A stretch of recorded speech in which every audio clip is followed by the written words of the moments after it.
team and led also by our founder, John Schnatter.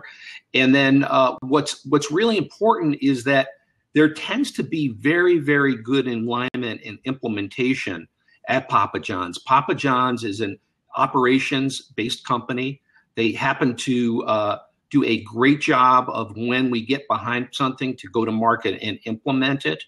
And I had field marketing reporting to me and had a very good, positive, productive relationship with our operations folks and developed those partnerships. And people liked the plan, and we kind of went to market and made it succeed. Hey, Bob, I just realized, thank you, Stephen Caggiano, for helping me out here, that the first 15 minutes of this or so, and I make that the first 5, were not recorded. So for the purposes of recording, I'm going to do another introduction here, just so that for posterity, that people know who we're talking to, and maybe we have some late arrivers. So again, welcome to the Elements of Marketing. I'm your host, Drew Neiser. I'm the author of CMO's Periodic Table. I'm here with Bob Kraut, the former SVP of Marketing of Papa John's, and we're here to talk about planning. That is the element, planning. If you look behind me, you see this periodic table way back there. Anyway, in the first column are basic elements. Bob was kind enough to do an interview with me that is in the book, and we spent a lot of time together talking about how a CMO in their first 100 days can really take command. Bob's situation was rather interesting because, as he said, it wasn't broken at all. In fact, many, many things were working. And you missed in the first part Bob's 100-day plan. And we talked a lot about how he aligned things. Bob, I want to go back to one of the things that you said, because I think it's unusual. Not every CMO has field marketing reporting to them. How important was that to doing what you do and getting this message, or not the message, getting the whole program through the system? I think it's very important, especially since local marketing, local store marketing is an important part and what I think is a competitive advantage of Papa John's. So when you look at the way our competitors go to market, they spend the majority of their money on national television, okay, or majority of the spend is national, whereas we had spent a good portion, a significant portion on local. So we have a balance. So it's very, very important that you have the ability to control and impact and partner for an operations basis, a franchisee basis, and also a marketing basis on that local level. What I think it does is it gives a much stronger ability for you to impact that crew member and also impact the customers in the store during the shopping experience, because you get all the way down to the local level. And people, the way we designed the plan is that people understood it's simple, better ingredients, better pizza, quality. You know what we have to do. And then if we also had a midweek problem where there was a little bit of some slowness and softness, you're able to turn on those local marketing assets very, very quickly and really execute to a very high level. Well, and that's a really interesting thing. And I'd like to spend a couple seconds on that, because I think that a quick service business is a very advertising sensitive business. I mean, you were at Arby's before, and another fast food, was it Pizza Hut? No. Yeah. So Arby's and it was Pizza Hut. So you've seen this. A lot of folks still think that advertising doesn't work, but you guys could turn a dial up and drive traffic to the store. So there's a question in here somewhere, I'm sure of it. Now, the question is TV still working? Yeah, I mean, I think first of all, if you look at the QSR business and the food business, there's a lot of advertising. So if you watched any of the games yesterday, it was dominated by that. Right. It does work. It doesn't offer the measurability of some other things, such as digital and perhaps social. But we know at a certain level of spend, at a certain kind of flighting and a certain day of the week strategy, we know that it works. And the idea is really the key to increase your sales is to become a continuity advertiser, which is really be on air 50 weeks during the year. Now, what's important is that we do have a heavy granularization of media right now. So if you're going to run national advertising, and that's why Papa John's has a key strategy and a key partnership with the National Football League, live sports programming and football program delivers audiences in what were 2 decades ago generationally a different time where you were able to deliver a 20-point rating, and that's what you have. So the idea is that you need to be able to blend all of these things together to influence people at their different points of persuasibility. But if you're going to be in TV, you have to have an impact and you have to be big in some way. And the sponsorship and the advertising that's attached to it with the programming is a great way to get impact and generate action very, very quickly. And right. We're going to get into this. The question always is in QSR and marketing in general is, what do? Do you sell the brand or do you sell the product or the deal? Yes. To do both all the time. Yes, well, and we will get into that, and that's a great segue. But we've got a question, which is: do you see television advertising being eclipsed in the near future? And are we talking a year, 2 years, 3 years, where you will be able to, through other forms, drive the kind of traffic to your stores that television currently does? Well, some of the things that we have today, we didn't know that we would have 5 years ago. So I would never say never. But right now, the only game in town in terms of if you're a marketer that needs to sell every day is television and digital. That's the key media that you put your energy into. And then, digital has evolved into, in some ways, a supplement or replacement for television. The issue is that it's hard to get the scale and the focus with regard to it, but you absolutely need it.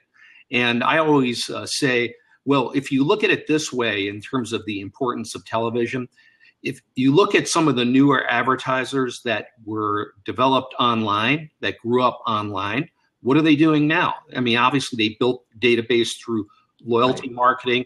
They're all advertising on television, Wayfair.com, all of those brands, Amazon. All the big box, big broad reach brands now are using television to reach a broader audience. And it has the ability to develop awareness and scale very, very quickly and still very affordably. So, all right, let's dig into this selling the brand versus selling the promotion. Clearly, I mean, I have the Papa John's app and I get the little notifications of promotions. There's a deal, and that's a way. And the folks behind this know that I haven't ordered yet. So it seems to me that from a revenue standpoint that you can't drive traffic without these promotions. Is that a fair statement?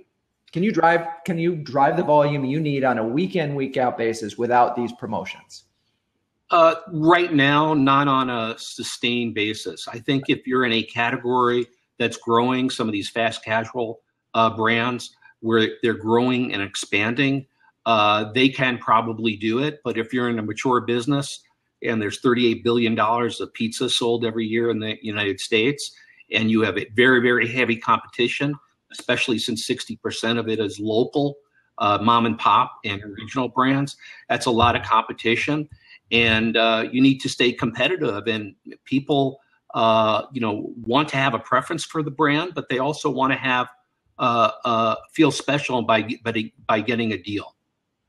All right, so now let me flip that question around. And how do you keep the brand in the promotions? Well, it's a great question. Number one, we have a certain brand personality. We have a founder, John Schnatter, who appears in all the advertising. He is the founder of Papa John's. People believe that he is the local guy that has, I would say, national scale. So I think that's one advantage, is that people want to patronize a local brand, but the way to get scale is to be in many, many different places. So that's one part of it. The other thing is that our messaging are typically focused on the reinforcement of quality. And that has to do with the ingredients. And Papa John's had introduced very recently an ingredients transparency initiative, which basically removes unwanted ingredients from the pizza and also demonstrates the quality of it. And I think that is laced a lot into the advertising and the creative. And there's a certain independence and brand personality that comes through that people like. At this level, Drew, when you have so many messages from so many different places, the top end of the funnel is very, very important to get your brand noticed. And then what we do is we have, on occasion, LTOs, which are limited time offers, which introduce a note of innovation. And the things like Greek pizza, Mediterranean style pizza, or double cheeseburger pizza, those kinds of things, Philly pizza, gives an ability for new customers to try the brand and gives some variety to current customers so they would want to come back. Or it's just a way of getting on the radar screen for people. That's different. I think I'll look at that, or at least I'll talk about it. So you've worked, obviously, now that you've done the 3 fast foods, what do you think other marketers, like a tech marketer or a car marketer, because you were at GM, could learn from the quick service restaurant business? Well, they really are different businesses. The car business is very promotional. Obviously, you're dealing with much more expensive vehicle. When I was at General Motors, I did both. I did the national advertising, and I did the local advertising. We combined and integrated that. I would say I would really just step back in terms of, rather than focused on tactics. I think what's very, very important is getting your brand right and having tremendous clarity in purpose in your brand. And it's answering the question, what do you stand for, and why do you do what you do, and then how do you do that? And in Papa John's standpoint, in terms of why we do what we do, in terms of focusing on quality and higher quality ingredients, and it is more expensive to do it, it's because that's what the founding principle of the company was. And when the company was founded, there was a brand that offered variety, and there was a brand that offered speed, and there was a notion of being clear and open in the quality area.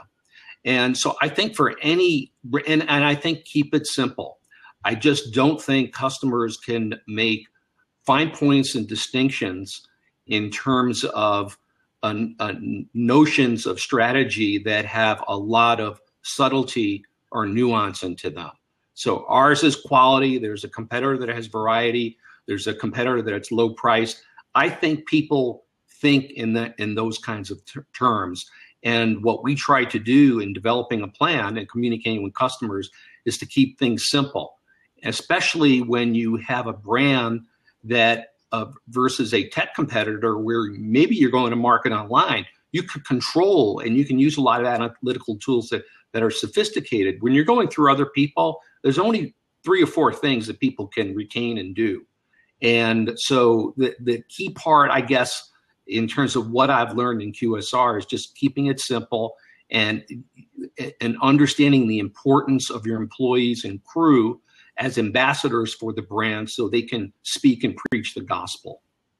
And what's so funny is that lots of folks say keep it simple, but it's much harder than it sounds.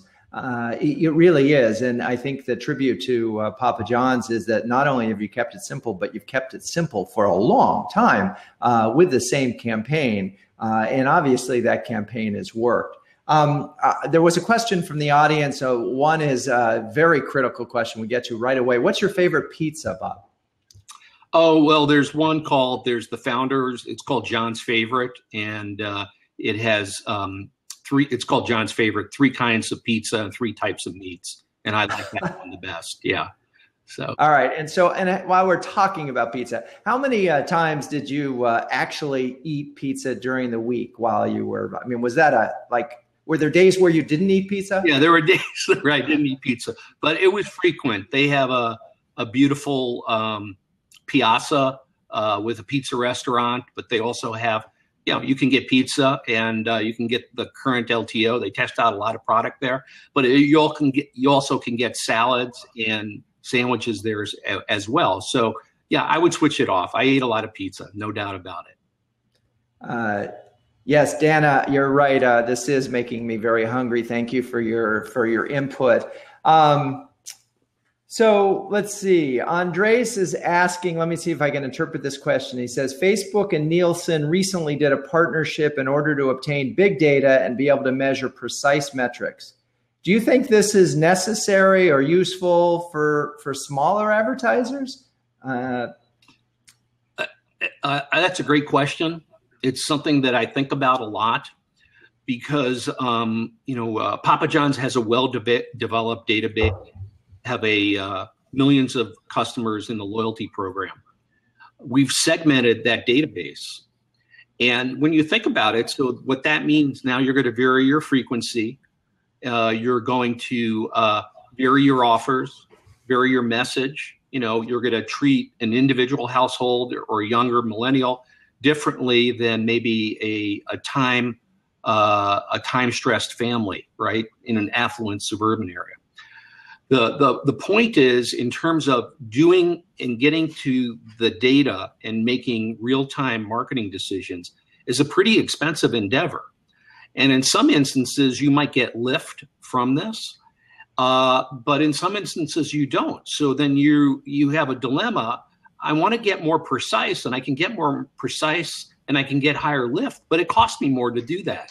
And my return, in some instances, and I'm not saying all of them, my return on investment is lower than doing what I would call a broad-based market approach, which is called spray and pray. So my point is, hey, here's the thing. If you're a small company that's starting out or a small business, I believe that you should just go do it. Get your marketing fundamentals correct. Understand where you want to go and what your growth plan is. Develop the capabilities to achieve those things. Also, know your customer, know where your source of sales are coming from, and have a very strong positioning. And then understand how to reach them. What are you going to mix in terms of the various channels of media? And just go do it. I think you should evaluate the entire plan together. I am not big on programmatic evaluation because I think you lose.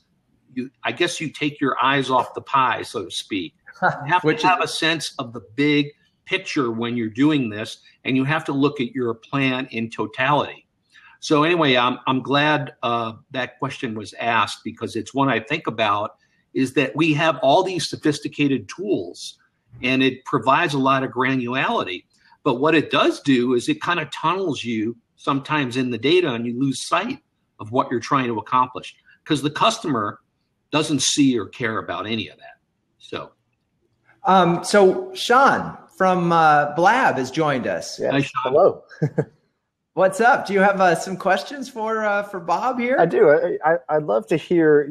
Pizza is one of those things where there's so much competition. It's a very big market, but there's also so many different players in the field. I'm just wondering, what were some of the strategy sessions like when you guys were viewing competition and how to differentiate, how to stand out? Can you talk us through, what were those sessions like? Did you guys go, just even from a company perspective, did you go off-site? And how was that discussion framed? And what was so here's the thing. I think, I have to really give credit for the company has really stayed with their strategy for a very, very long time. So long before, I joined, and one of the reasons why I liked to join is when I was at Pizza Hut, this brand Papa John's was always giving me fits because they were so consistent and so dominant in execution. So I think, Sean, the thing at Papa John's is the idea was to have some innovation within a more tightly defined box because what we were doing was kind of working well. So, but to answer your question, I mean, it's a lot of people that's involved. They're cross-functional teams, some off-site meetings. We assembled new agency partners as well to do all that.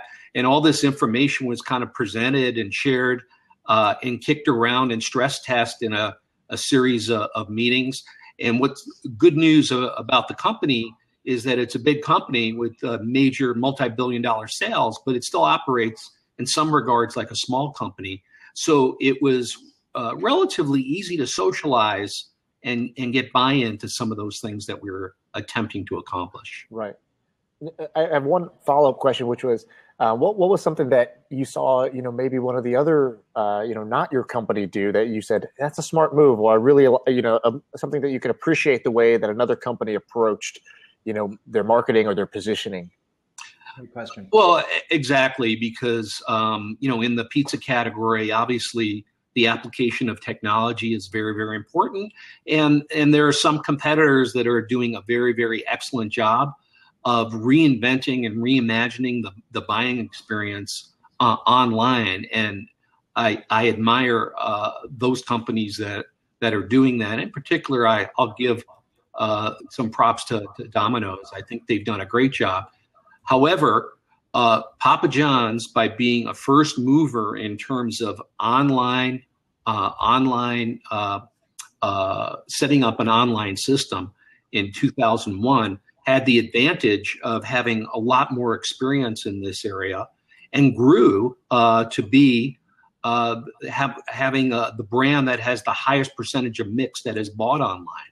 So I think the online and digital is really part of the culture, because more of our customers are purchasing through their handheld devices, desktops, tablets, et cetera, than any other brand that has national scale in the QSR pizza business. Very cool. Well, I thought you were going to say maybe ordering a pizza with an emoji, which is what Domino's just rolled out. I'm referring to that, but we're trying to talk about Papa John's here. But there's a lot of great innovation. And by the way, you can check the record on that. A lot of those kinds of things, like emojis or ordering on an Apple Watch, et cetera, if you read the results, that is working less as channels of distribution. There are not as many people doing that, but it does create it's actually a form of promotion. Right. So it's the equivalent. When I was in the automotive business, you would build a concept car. It was a vehicle that you couldn't buy, or maybe you can buy in the future, but it created preference, and it got the brand on people's radars. And I think that's part of a strategy, which I think is probably working pretty well for them right now. Great. Hey, Bob, we got a question. Folks from the New York area. See you later. Thanks for joining, Sean. Folks from the New York area were saying that they don't see Papa John's online as much as they do Pizza Hut.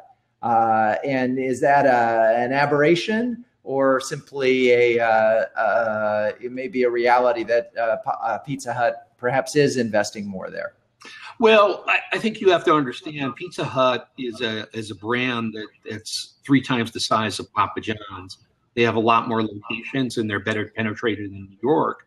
And some of your media visibility is a result of your distribution. So, Papa John's is more located in the central part of the country. So it's probably a little bit of perception, and it's a little bit of reality there. Wow. So Papa John's, so Pizza Hut is 3 times larger. That's funny. I think that's a tribute to Papa John's, because I feel like they've been swinging above their weight, if you will. Absolutely. I think the goal of the brand and the management team is always to look bigger than you are. And, Papa John's is moving into this area of leadership marketing where, wow, they're doing that. They're the official sponsor of the National Football League. Oh, they've got Peyton Manning, and now they have J.J. Watt. And it's creating a sense of celebrity and fascination with the brand. And I think it serves the Papa John's very well. The other thing to note is regarding sports marketing, and that's a very key part of the strategy, is that people watch and engage in sports and they do it together. It's very social and it's group oriented. And pizza fits there. Think about pizza satisfies what you call the moment of truth in marketing. So that's why we collapse those together.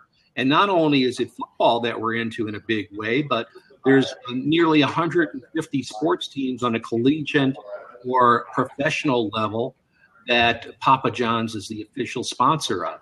And that allows you to gather more of those occasions. But getting back to your question, it provides opportunity for local promotion as well. Hey, Bob, hang on a second. So, Sam, you're up first. I'm going to, Arvin, hang on a second. I'm just going to turn your sound off for a second. Sam, go for it.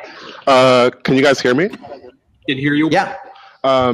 So when a brand sponsors an event like the Super Bowl, they get a lot of exposure, and a lot of people engage with the brand, for example, on social media accounts. How does Papa John's handle engagement on Twitter? In particular, how does Papa John's handle complaints on Twitter? And how does this reflect Papa John's approach to customer service? Okay, well, those are good questions. I think you asked two questions. So if you don't mind, I'll answer them. Maybe we'll answer one at a time. I have some commentary, break it up here.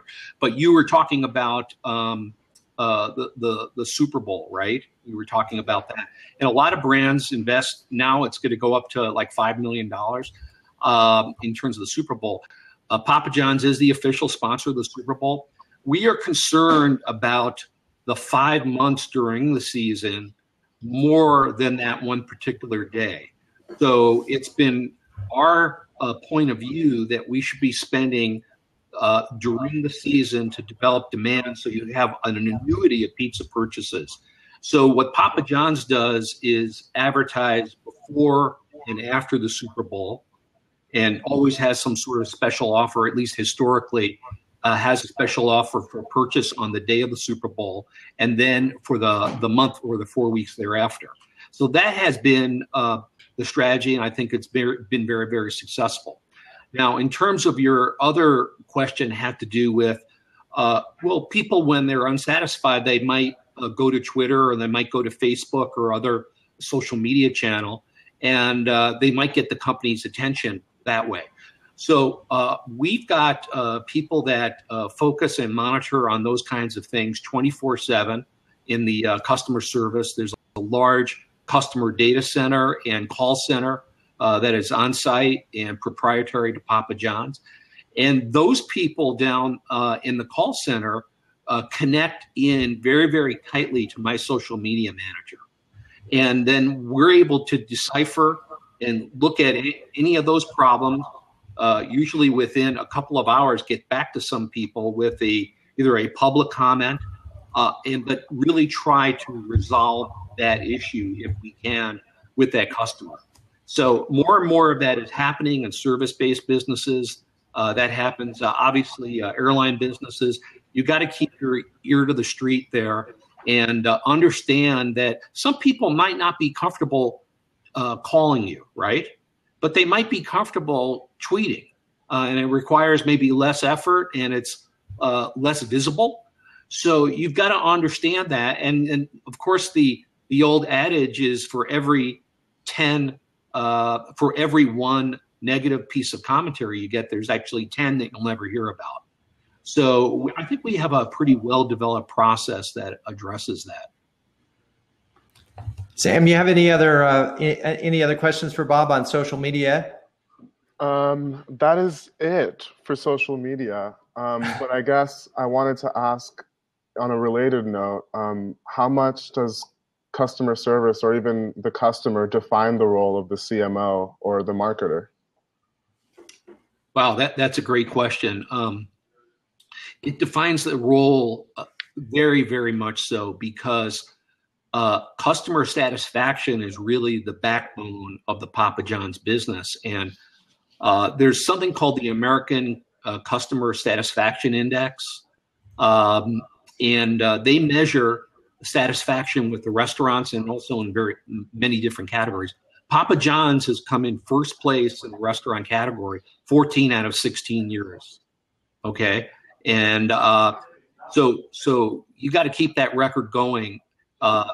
being an operations-focused company, basically doing what the customer wants and the time on their terms is very, very important. I feel I'm a custodian for that reputation, and it's very, very important to get customer feedback, to listen very actively to your customers, and also to search out other sources where it just might not be intuitive, or you might not be getting it directly. But in essence, to come full circle, I think that does define the CMO role at Papa John's. It's all about customer satisfaction. Okay, I'm going to say goodbye to Sam. I've got a couple more questions from the audience. Sean, who is from Blab, asked, let's see, what did he ask? He said, what's the biggest change or adjustment you've had to make as CMO over the years? Well, I'll tell you what it is. It has to do with the speed of business today and the technology that enables it, and the increasingly higher expectation that customers have, and the speed, the quality, and also the cost in which they want it. They want that unachievable triangle of best quality, lowest cost, and they want it now. And so what you have to do in an environment like this as CMO is you have to be, have a process. You have to be studied. You have to be data rich in order to inform your decisions, but you have to have a retail metabolism, and you have to be able to go for it. And I think what Papa John's does, it offers a blending of both. There isn't a dependence on one side of that or another. And what that allows you to do as a smaller company, as the third largest company, is take more shots, because you make more decisions. And you take more shots, you learn from that, you kind of adjust, and you do that rapidly. And those are the kinds of adjustments that I've had to make when, I really look at the past 10 years where I've been in these positions of marketing responsibility. The speed and pace of business has moved forward exponentially. Yeah, it's you think about it. I mean, 15 years ago, as a CMO, you immediately planned your advertising, figured out which TV stations you were going to buy, and called it a day. And it's changed quite a bit since then. Got a question from Zach, who asked if you have a life coach or mentor that has helped you grow as a person and as a professional. Well, I don't. I've had influential individuals that I've been lucky enough to kind of work under, but I guess if I can use this Blab as a life coach, I am looking for one. So I've come to believe that I need one, and I'm going to be interested in acquiring one. I think it really helps, especially to have a sounding board, somebody that's totally objective outside of the company, and then also can give you advice in terms of yourself and to help you be more introspective and be a better manager and a better leader. Interesting. Well, I have a friend who started a business of aggregating coaches, so I'll get you in touch with him. Okay, great.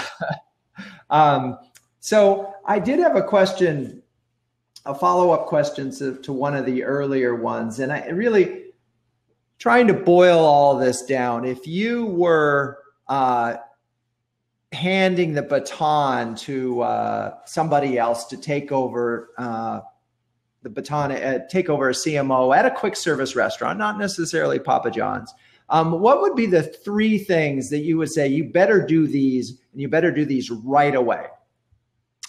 Yeah, I think number one, is establishing a network of relations, of relationships internally at the company and outside, because you could have a great plan, but it can't get implemented and supported and sustained without those strong connections and people relationships. So I think that's really important. I guess maybe even job one before that is just understanding what the expectations of the leadership is and where they want to go. You might have some thoughts and experience that comes from a previous experience. You could share that, but it may not be right for the business. So you've got to understand what type of company that you are working with. What is their appetite for change? And what are those important personal relationships that are going to help you implement the plan and move the brand forward. And, I think it's the other thing is I believe that one of the things that I always kind of keep forward is that if you're in a retail business, I actually think you need to have an early warning system that kind of tells you when you need to change, or at least when you need to start thinking about that, because typically it happens too late. So those are a couple of things that I would think about. And, I think what's also important is if you're a new person that's coming in, obviously you've got some ideas and thoughts. You really do have to understand the company's appetite for change and transformation. And you've got to understand, what is the company good at? So there might be an area that is low-hanging fruit that you want to drive some change in, but the company may not have a capability or a competency, and it may not be within their culture. So I think you have to understand all those intangibles and the soft side of management and the art of implementing marketing altogether. Well, Bob, those are great advice, and it's funny. In my book, remember CMO's periodic table, the first chapter is about setting expectations. One of the things that I've noticed is that CMOs who don't set expectations don't know what their bosses want from them, and what success looks like usually fail. So that's step number one. You talked about having a good plan, which of course is your chapter so that's number two. And then you talked about strategy. That would be number four on this.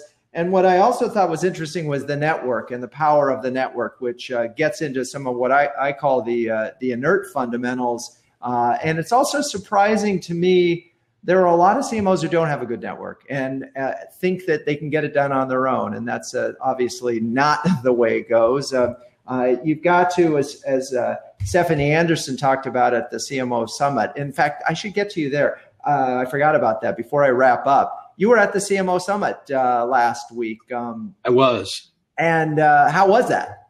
Well, it was my third summit, and I thought it was the best summit.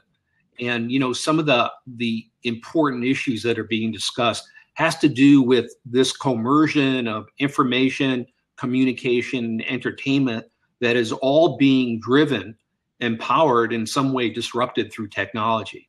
And I thought that was an important theme, and it's something that we're all learning in real time. When you think about it, this technology boom, which is a sea change, it's equivalent to what the gold rush was, right? It was a disruptive element that fueled a lot of other change in society.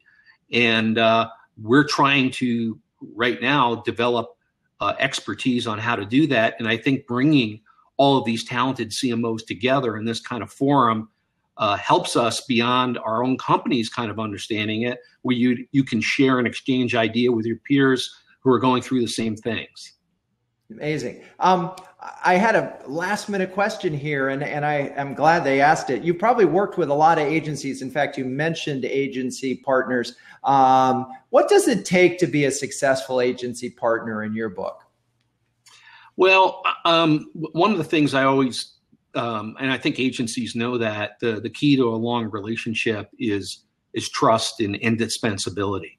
And you have to kind of find a way, as your client counterpart defines what success and what their needs are, to how to be successful. But I think beyond being,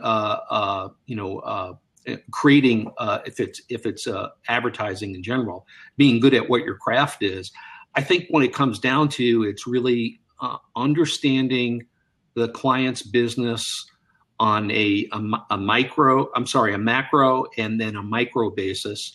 Because some of these things that occur that have to do with relationships occur on a real micro level. Right. And that's when relationships can kind of get funny. So I think having trust and contributing beyond, contributing ideas that power and advance the brand beyond what your assignment is. And I think the best agencies do that. We all have scopes of work, but the best agencies deliver on that and also give you more. And I think what's most challenging in a QSR environment, it's let's say working in an advertising agency on a QSR account it's kind of like working in the post office. It's kind of the analogy is the mail never stops. Okay. The calendar, the marketing calendar never stops. And it's like air traffic control, and you're working on a number of different things. You're working 6 months out, you're working today and tomorrow, and you're also, doing an active program of testing, and you're also helping your clients on any short-term opportunities or any crises that might occur. So I think it's being indispensable in that way, contributing with some critical thinking. And then the other thing is signing people that really want to be on this piece of business and have real heart for it and love. And they love the restaurant business. They love the pace. There are some agency people that just love the pace of QSR. There are some, let me go away. I'm more studied, and I'll develop a test plan, and we'll test and learn, which is more of a packaged goods model, although those are speeding up right now. So you got to really find the right people, and the people that are enthusiastic about doing this day in and day out, and then are jazzed with the results, because you get your results every week. And that's what's exciting. Well, right. So the good news is you get to work 24/7, and you know how you're doing. Yeah, a little different than the automotive business that I worked on, which I loved. But if you're working on a new car launch, it's a 2 or 3 year endeavor, and it's hard to gain short-term immediate satisfaction from the work that you do. While we're talking about new products, what's the fastest new product you got to market in the fast food in the fast food business? I've gotten things to market when we need to, not necessarily a new product, but if we needed to be on air quickly, probably within 72 hours. I've done launches probably in, depending upon supply chain, in a 4 to 6 week time frame. Soup to nuts. And what's interesting too, Drew, when I laid out the plan, what I call the plan to win, that's a general plan, right? That's how you're going to activate different actions, people, spending, et cetera. But when you're in the QSR business, you're governed by a calendar. So you develop an integrated plan every 4 to 6 weeks, and it's got to be good. The TV, the print, social media, the digital marketing, the online, the PR, whether they're stunting, that all has to be orchestrated in a 4 to 6 week time frame. It needs to reflect the brand, and it needs to be integrated. It needs to demonstrate some freshness, but it needs to signify the familiarity with the brand. And you need to do that 12 times a year. Other than that, it's a piece of cake 12 times a year. Exactly. All right. Well, this has been awesome. I've enjoyed really getting caught up with you. Even though we had a couple days at the CMO Club Summit, this was some really great information. The short version of it you can find in my upcoming book, which comes out December 1st.